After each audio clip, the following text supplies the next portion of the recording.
மயிலாடுதுறையில் பாஜக இளைஞரணி சார்பில் மாதிரி பாராளுமன்றம் நிகழ்ச்சி.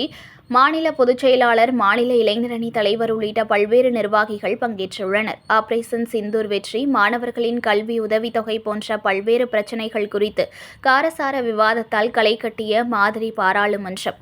பாஜக இளைஞரணி சார்பாக மயிலாடுதுறையில் மாதிரி பாராளுமன்றம் நிகழ்ச்சி நடைபெற்றது. மாநில இளைஞரணி செயற்குழு உறுப்பினர் சாய் சம்பத் ஒருங்கிணைப்பில் நடைபெற்ற இந்த நிகழ்ச்சியில் சபாநாயகராக மாநில பொதுச் செயலாளர் கருப்பு முருகானந்தம், துணை சபாநாயகராக முன்னாள் மாவட்ட தலைவர் வெங்கடேசன் பங்கேற்றார்.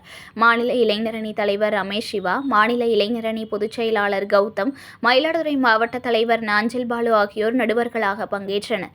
மாவட்ட பொதுச் செயலாளர் SDM Senthilkumar, P Bharathi Kannan, G Netaji, மாவட்ட பொருளாளர் சித்ரா முத்துக்குமார் முன்னிலையில் நடைபெற்ற இந்த நிகழ்ச்சியில் நிதித்துறை, பாதுகாப்புத்துறை, சட்டத்துறை உள்ளிட்ட பல்வேறு துறை சார்ந்த அமைச்சர்களாகவும் எதிர்க்கட்சி மற்றும் அனைத்து கட்சி MPக்களாக பாஜக பொறுப்பாளர்கள் பங்கேற்றனர்.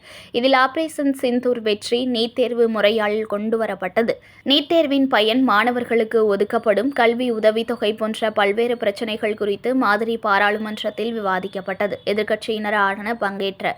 எதிர்க்கட்சியினராக பங்கேற்ற பொறுப்பாளர்கள் கண்டன முழக்கமிட்டு சபையை விட்டு வெளிநடப்பு செய்யும் சுவாரஸ்யமான காட்சிகளும், சபையில் இருதரப்பினரும் வாக்குவாதம் செய்யும் போது கூச்சல், குழப்ப காட்சிகளும் இடம்பெற்றன.